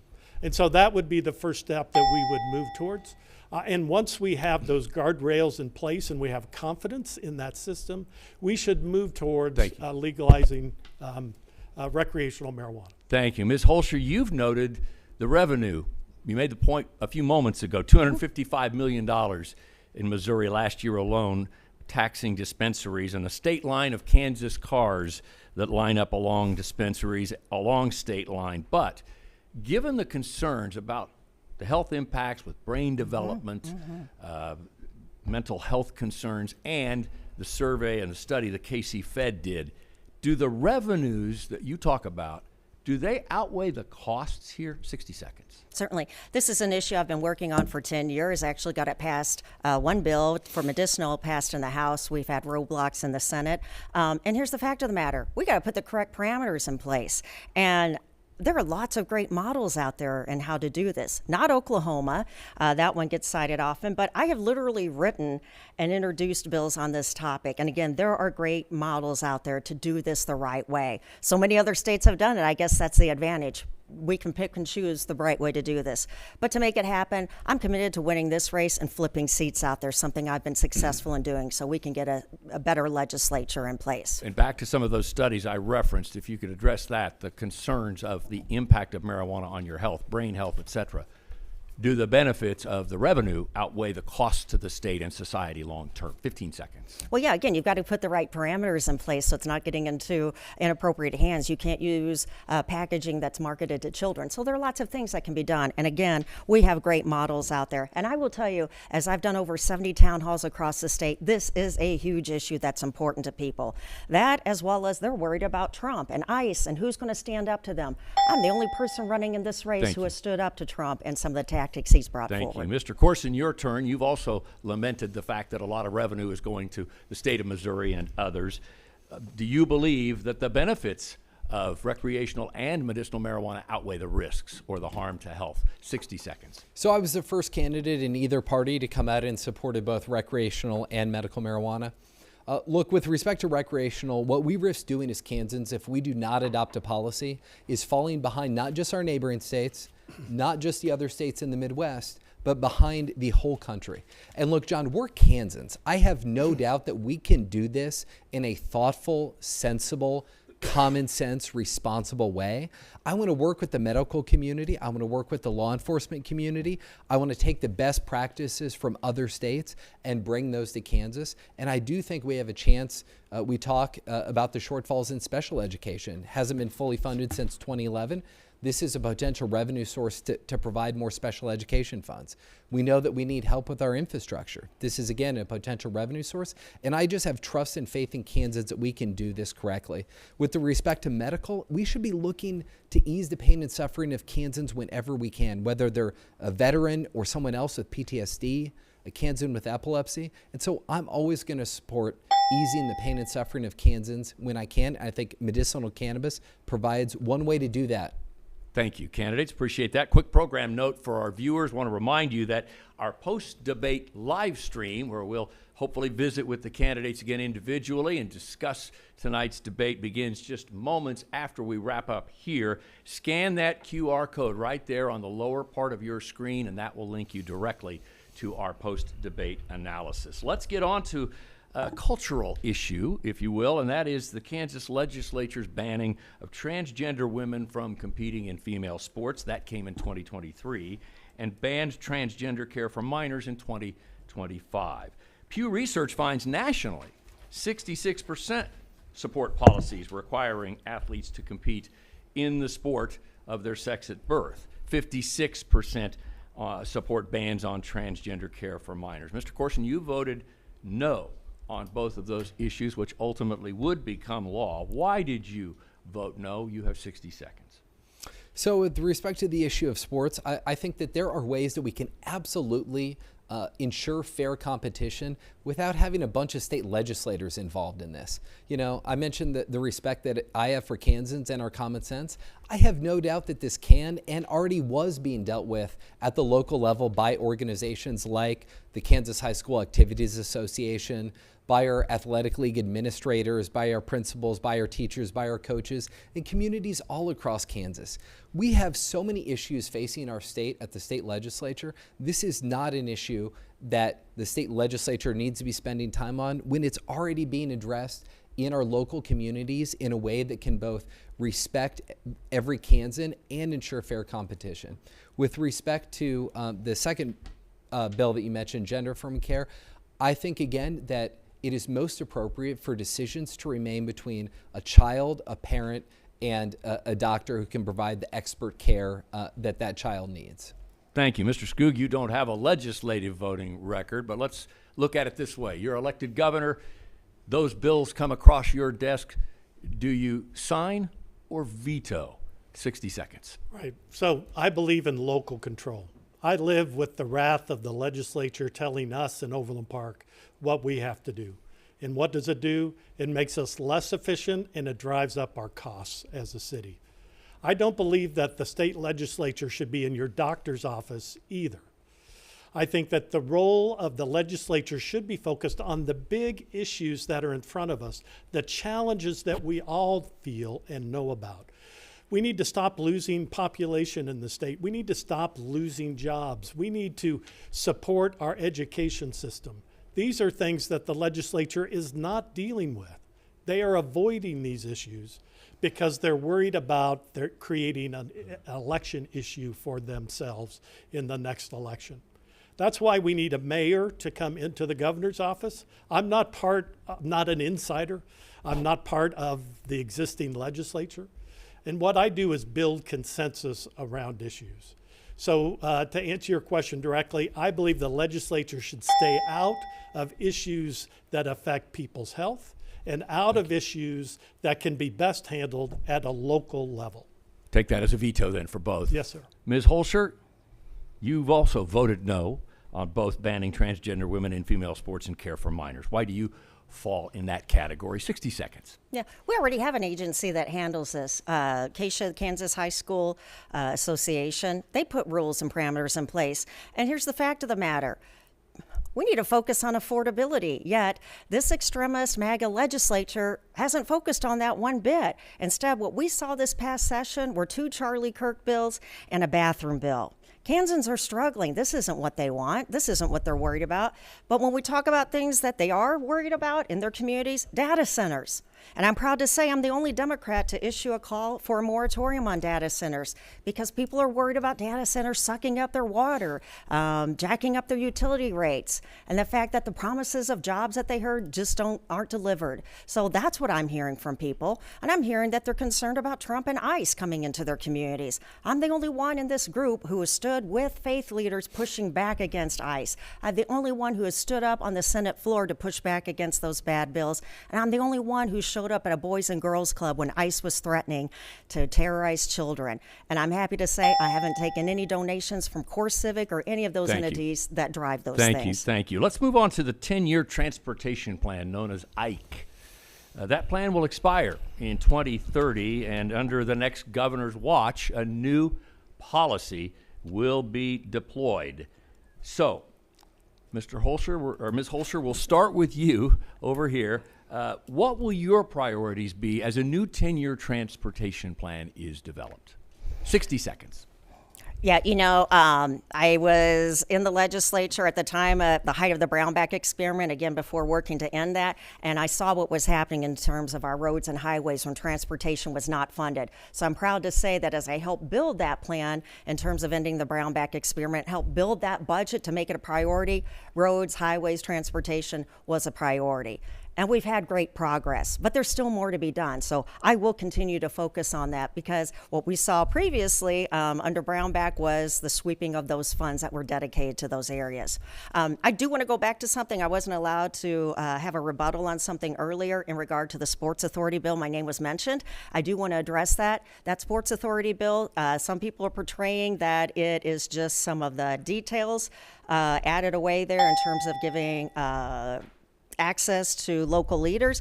There's lots of details in that Sports Authority bill. It is an absolute billionaire giveaway. And we can't give people a seat at the table when we've ripped it away and given it to billionaires. I want to make sure we get to this highway question for our other guests. Mr. Corson, what will your priorities be as you develop a new 10-year transportation plan? 60 seconds. So I'm the ranking member of the Senate Transportation Committee. I've spent a lot of time thinking about this. I think that the key to developing the next transportation plan is community input, and it is making sure that all parts of the state feel included in our transportation plan. That's why I've traveled 36,000 miles all across Kansas. I met with community leaders, business leaders, faith leaders, farmers, small business owners about what they hope to see in the next transportation plan. So I think it's critical that we continue that process. I think the local consult process that we've done with respect to our current transportation system has been very successful. And I mentioned my background. Look, I lived in Southwest Kansas for several years. I understand the unique needs and desires out there, whether it's 4-laning, shoulders, better lighting, more passing lanes.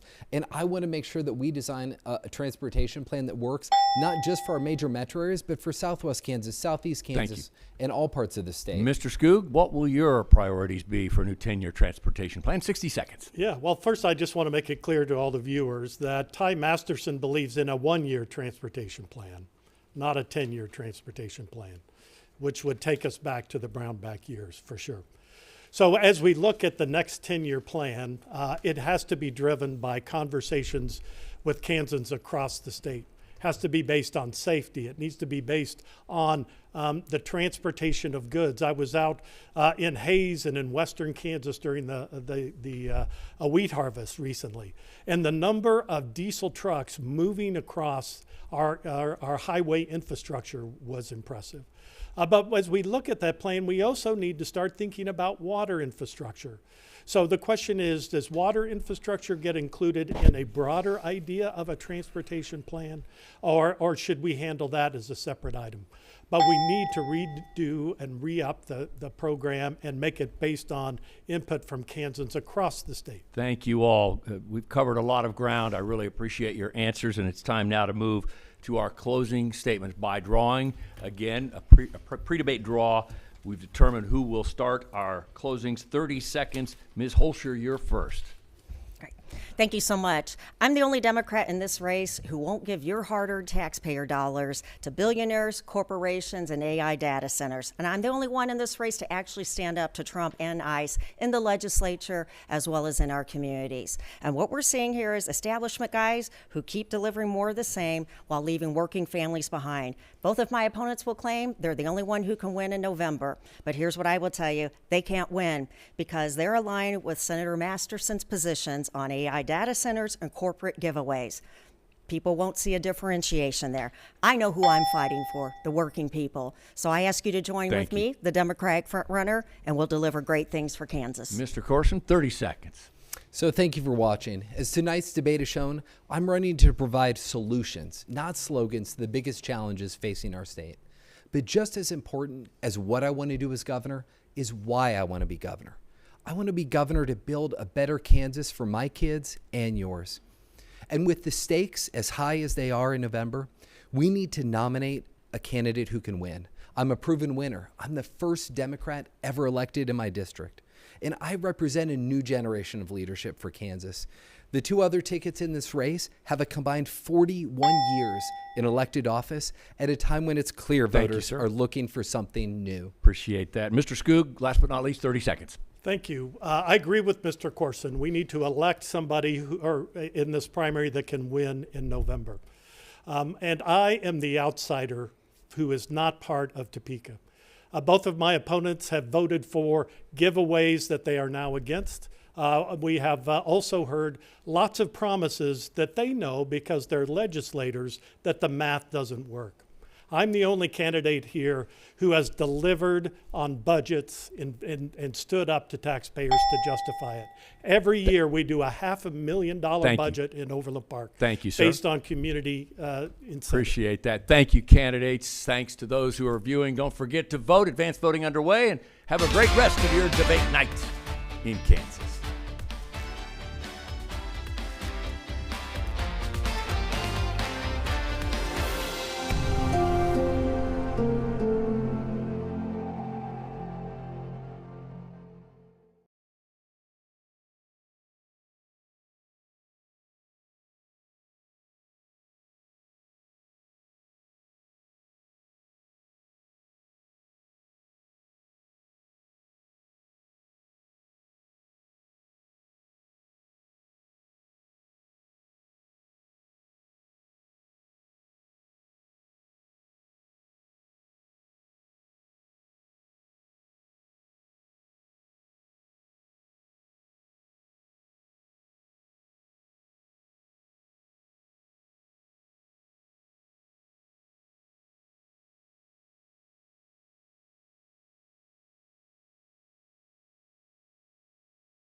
The Next Star Media Group is your local election headquarters as you just watched Debate Night in Kansas. Good evening, everybody. I'm Jonathan Ketz, coming to you live from the studios of Fox 4 in Kansas City, where we just hosted a gubernatorial debate on the Democratic side between the three candidates for governor.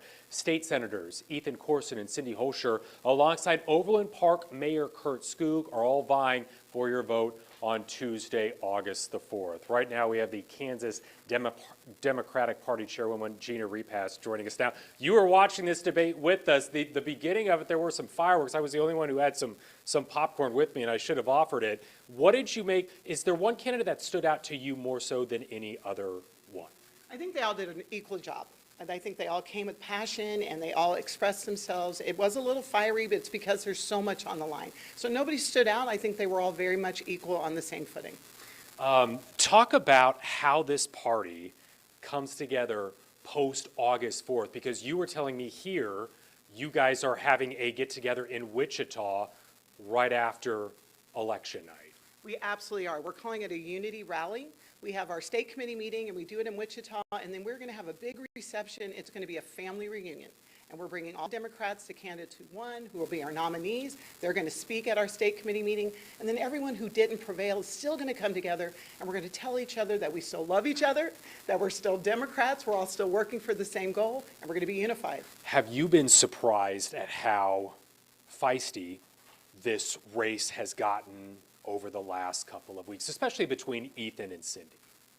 I'd be lying to you if I said I wasn't.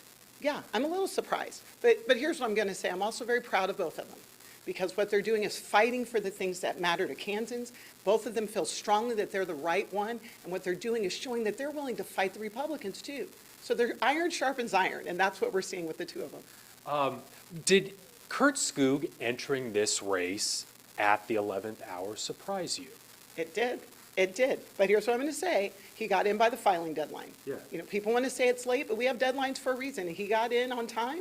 It surprised me a little bit, but I also understand that he understands what's at stake. So Mayor Skoog had every right to get in the race, and I think he's adjudicated himself well over the last 60 days. Do you feel like he was more aggressive than he has shown in other debates in this one that we just did?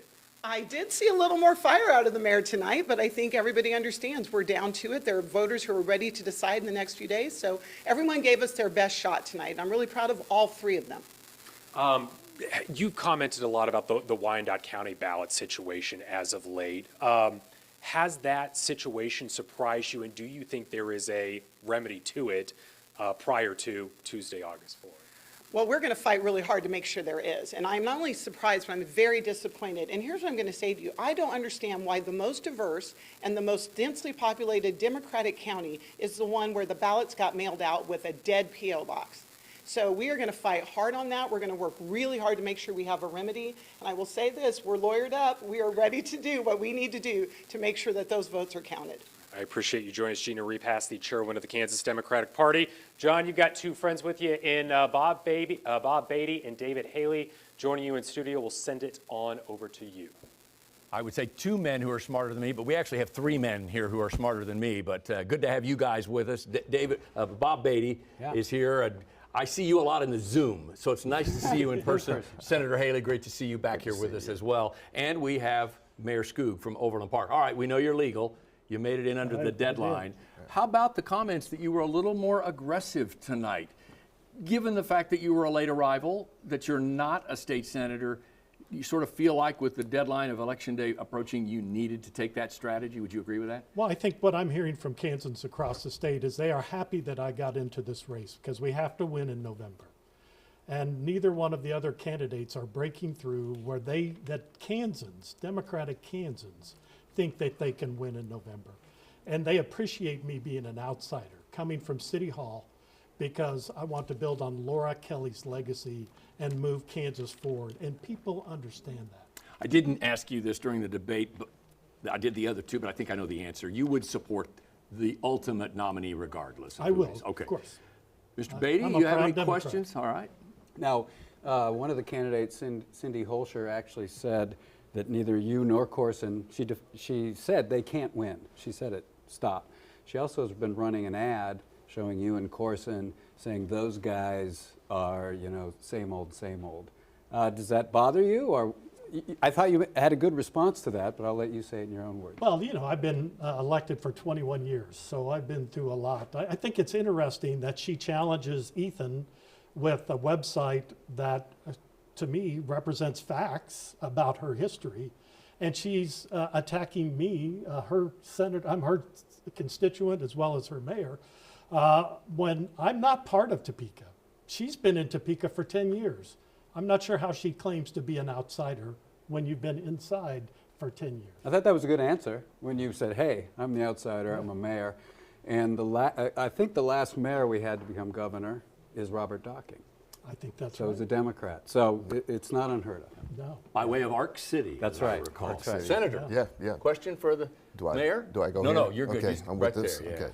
And, you know, I too was very impressed by the three of you and what you're bringing in. My concern kind of is looking at down the road beyond Tuesday, working together and looking at some of the areas that we have. It's been a vigorous primary. We're delighted to have such robust discussion. But as we reach for, as we will, whomever our nominee is, whether it's you, Mayor, or one of the senators, how do we reach, or how would you reach the enviable middle? You know, Laura Kelly prided herself on being middle of the road, and that's the only way that the truth. I don't want to see anyone win the battle and the war not be won, especially with whomever you're going to be meeting, or whomever is going to be meeting. Right. So how do we come together? How do we bridge that gap? How do we reach the middle on some of the issues? How would you do that as we try to get through? Sure. The primary? Well, I'm a proud Democrat. I will support whoever the nominee is. But they're laying the groundwork today for the general election, and that's why I'm in this race. Right? I don't see how you can go from a very progressive left-wing agenda and run to the middle to win the moderate Republicans, the non-MAGA Republicans, and the independents. That is why I'm in this race and why I think I'm the only one who can win in November. So, but at the end of the day, I'm going to support whoever the candidate is. And if it's not me, I will be encouraging them to think about things more broadly, because we need to be worried about Kansans, not our fellow legislator. This is about Kansas and Kansans across the state. The difficulty you face is how late you got into the race. Do you wish now, looking back, you might have started a year earlier? And I know that you said there were challenges in your personal life that didn't make that possible. But given that opportunity, you think you'd be farther along? Well, first of all, being governor was not on my bucket list. So this is not anything that, like my opponents that have been working towards for years, right? I'm in this race because we have to win in November. And it was when Donald Trump endorsed Ty Masterson on Memorial Day weekend. I was at my family cemetery out in Linden, Kansas, a beautiful rural cemetery, when I heard the news. And that's when it was clear that the people who'd been talking to me about running were right, that I needed to get in the race so that we could win in November. Because Ty Masterson as our next governor will be disastrous. Sure appreciate you being with us tonight. I know the campaign is winding into, I guess, the stretch run, and so we appreciate you coming with us and being a part of our debate tonight. Your last chance to reach the statewide audience. This is the best part of the campaign, is talking to people. So I appreciate everybody paying attention and having the conversation. Best of luck on the road, on the trail. Thank you. Mayor of Overland Park, Curt Skoog, and now we're going to bring in a loyal opponent of the Democratic Party. Ethan Corson is going to join us. I mentioned at the top, guys, I don't know, Bob, you might. In history, has a primary included the same county for all of the candidates? I'm putting you on the spot here. You mean since 1868? Is that how old you are? I would never have guessed that.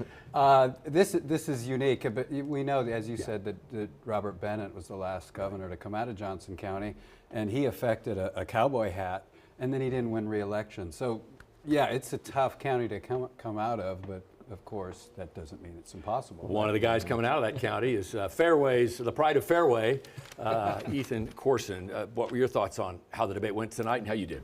You know, look, I thought it was a great opportunity to share with Kansans my vision for the future of the state, and that's really what I wanted to deliver to folks. You know, we put together, based off the conversations that we've had with Kansans in all parts of the state after traveling 36,000 miles around the state, we put together an agenda to address the big challenges on healthcare, on education, on affordability, on jobs. And I felt like I was able to deliver and share with Kansans what that vision is tonight. So I thought the debate went really well.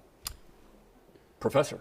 Yeah, Senator Holscher said there's nothing extreme in my positions. Do you agree with what she said? Because Mayor Skoog was sort of alluding that he didn't necessarily agree. You know, look, I mean, I'll leave that to other people. I'm really focused on sharing what my positions are about how I'm going to move the state forward as the next governor, and I'll leave that for other folks to decide.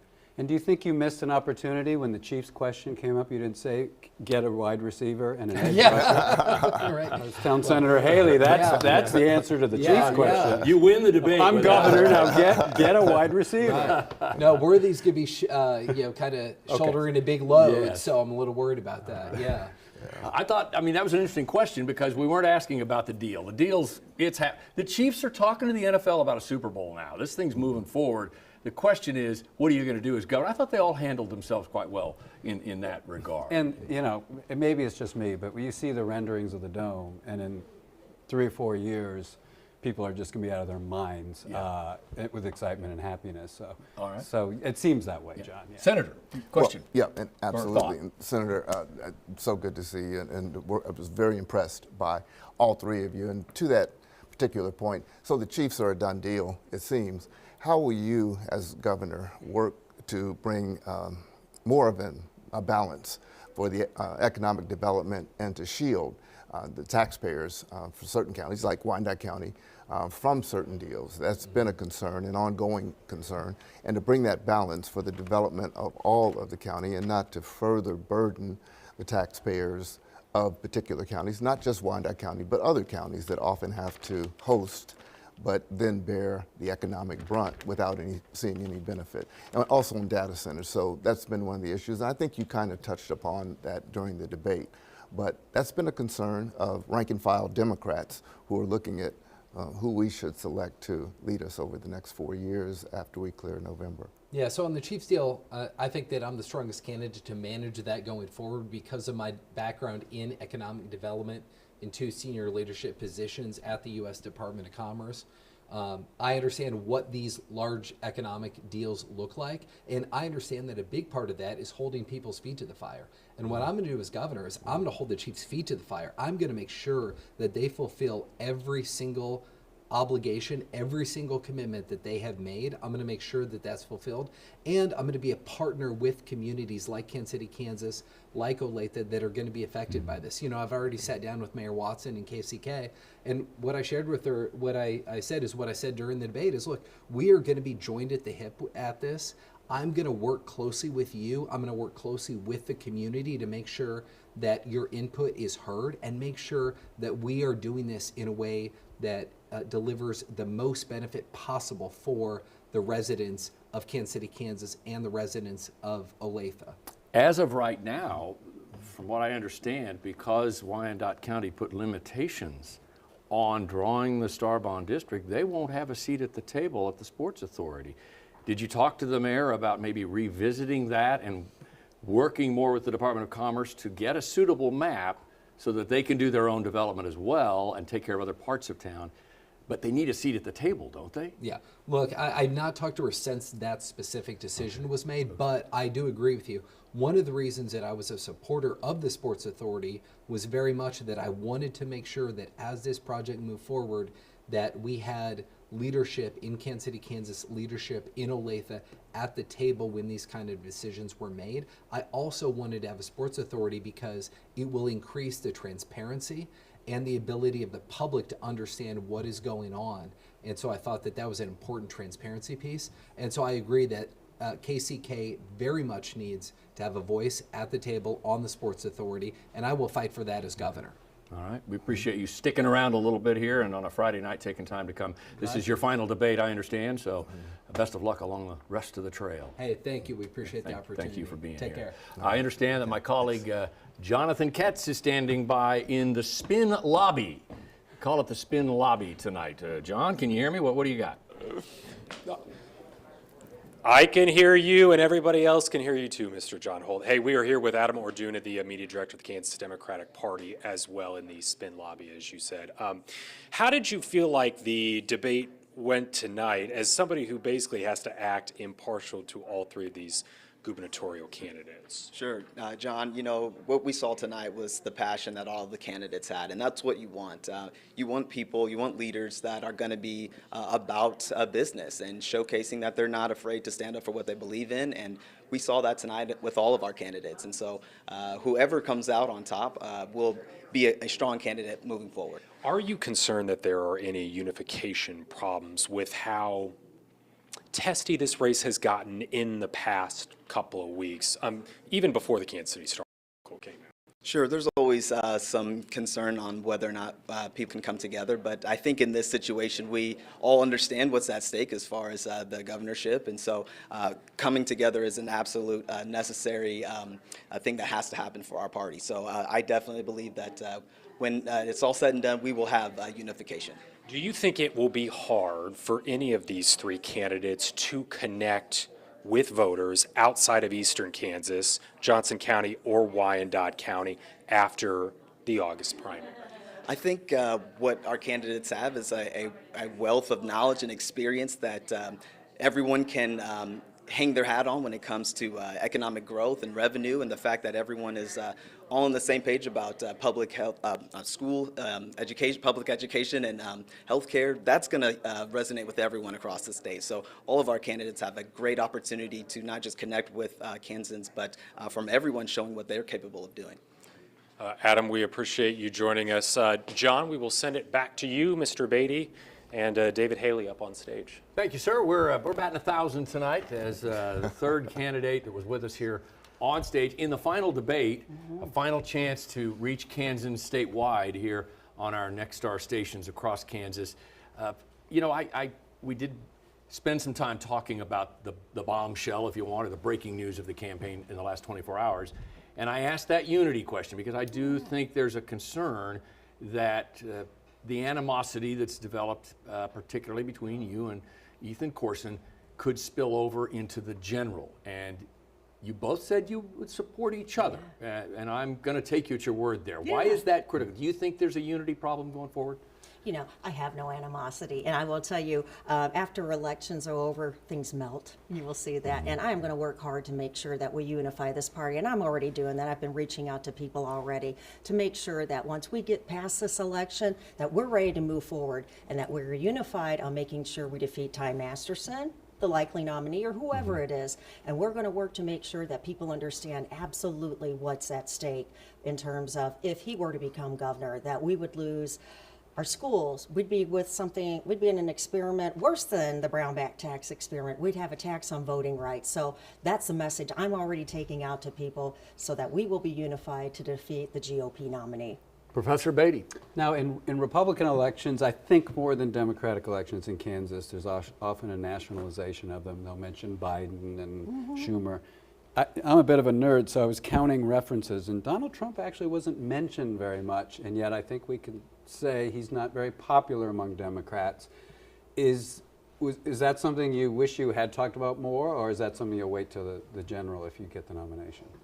You know, I think it had the appropriate amount of focus tonight in terms of, you know, really what I'm focused on, affordability issues, and how do we make life better for Kansans. So I want people to understand those areas I'm working on: affordable housing, affordable health care, child care, making sure we're lowering property taxes and funding our schools. So like I said, to me, that's right now where the focus needs to be, what I plan to deliver to the voters. Your colleague, Senator Haley, yes, may have a question or two. And let me say, I certainly appreciate, really, honestly, Cindy, the way that you and Ethan and Mayor Skoog have moved through this. And even though there's a little acrimony, I'm glad that we do have a little division, and that we're not some monolithic problem. And the big problem, as you know, or the issue with Ty, who you and I have served with, is that Kansans would, under the reign of this Trump-light dictatorial person that he is, who's petty and divisive, is his way. And so as we look toward harmony for our party, as we look toward pulling together can you look to some of the key areas that you can define? What can you say that's beneficial that you've seen already that Ethan and Curt have talked about, where there'll be uniformity as we reach toward bringing those independents that we're going to need, as well as the others who voted for anybody but Ty, to side and to support us. Some of those areas of issues certainly. of agreement. So I'll tell you, that's what I've had to do with every single election I've had, all 4 of them in red districts. I've had to work to make sure I get not only Democrats out to vote, but Republicans and independents. And it's a lot of work, but I'm battle tested. I'm the only one who's been, had to do that as a Democrat in this race. So like I said, that is absolutely what I'm used to doing and building those coalitions. But I think it goes a step further too in terms of, like, how do we unify? That's my background. When I worked at Sprint, part of that time I developed budgets, I did other work there, I was in marketing, I worked to create revenue streams and increase revenue, but I led teams, large teams, very diverse groups of people. And I found ways to get people together, to get them to collaborate. And you may remember this, when I first entered the legislature after that 2016 election, there was a tactic I brought with me, and my daughters were along with me too. What we started doing is we started giving out purple wristbands for people when they worked with someone from the other side of the aisle. It was a simple thing to do, but it helped plant the seeds to get people used to working together. And interestingly, in a short period of time, we would see legislators say, hey, I've got 2 of these, how many do you have? And somebody would say, well, I've got 3. And you know what?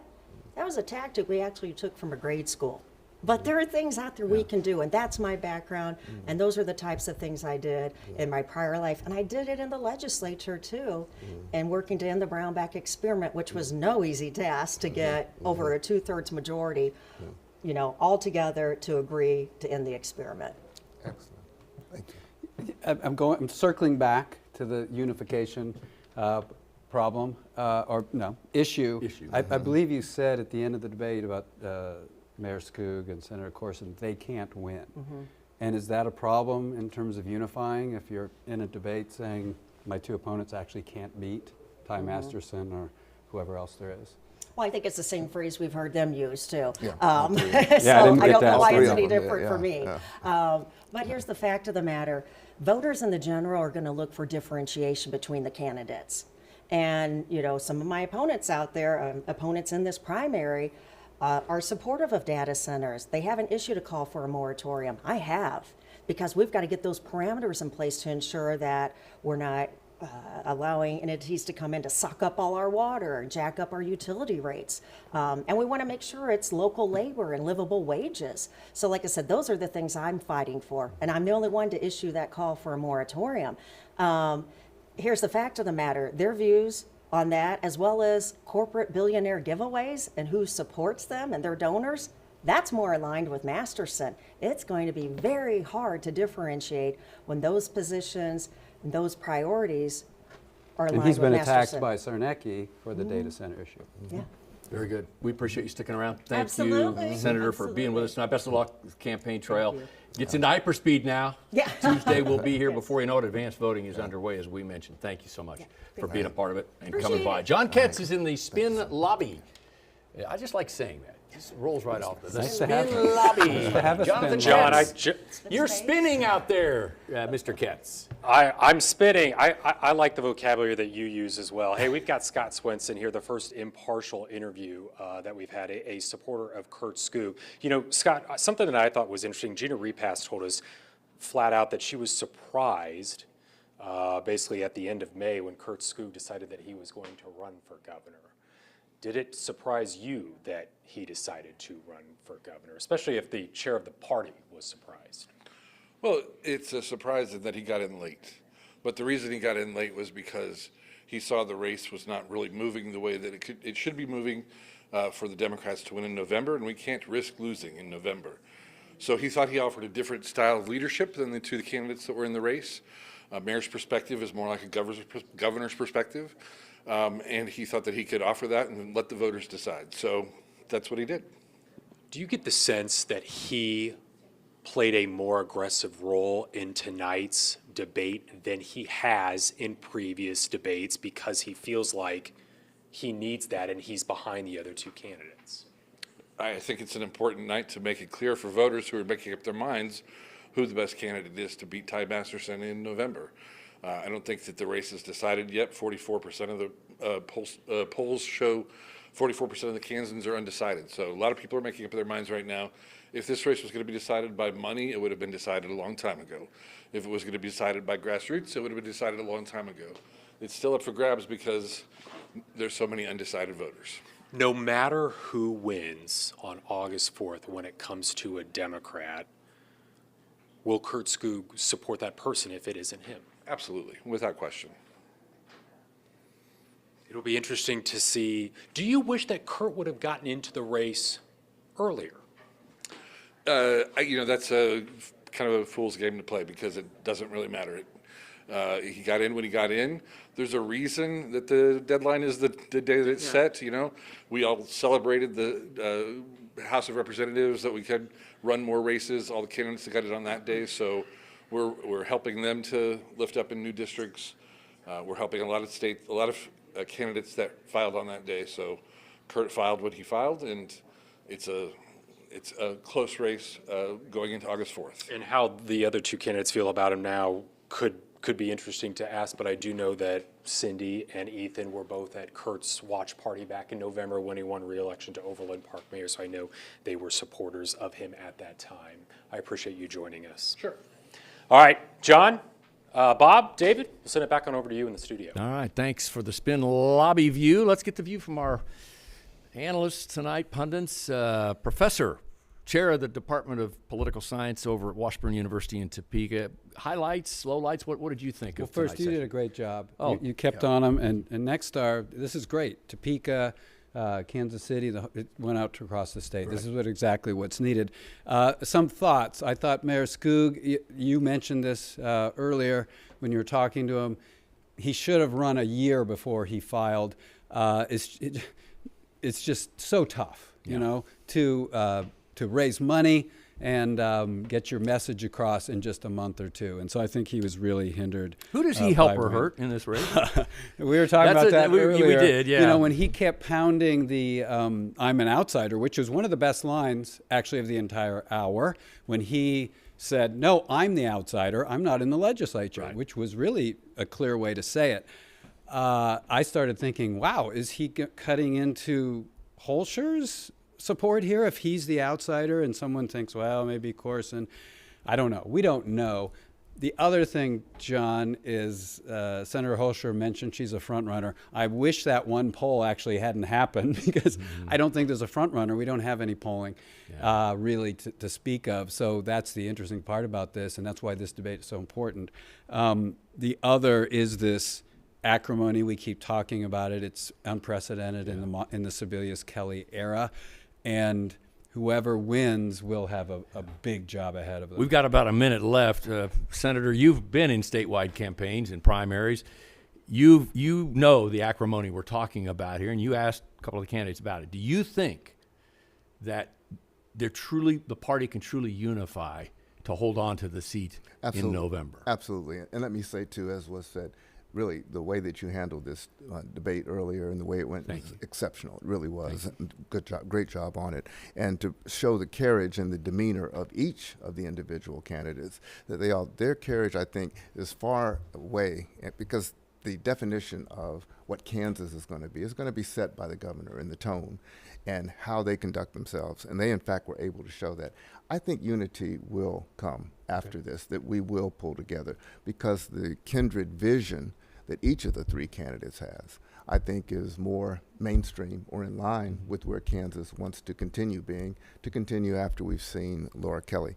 It's the identity of Kansas, where we are and who we are. And I don't think we want to regress with the presumptive nominee coming from the other side, and they'll pull together. No matter who's in Cedar Crest, at the end of the day, it's still going to be a supermajority. So if the Democrats do maintain, there'll be a lot of work to do to get over that hump, right? I mean, that's the reality. Unless they overturn it in November. Correct. Yeah. All right. Guys, really appreciate your expertise. Yeah. Appreciate you. Thank you so much. It was Professor Bob Beatty from Washburn University, the Political Science Department there. He's the chair. And Senator David Haley, Wyandotte County Kansas City, Kansas. How many terms now? So I'm now the dean. The dean. The longest serving now. Wow, this is my 26 year. Yeah. So you're an insider. Yeah, no, exactly. No. Actually, Thank the you all. longer I'm there, the more Thank I you know, all the for being less a I part know. of tonight's debate night in Kansas. Don't forget to vote. See you in the general.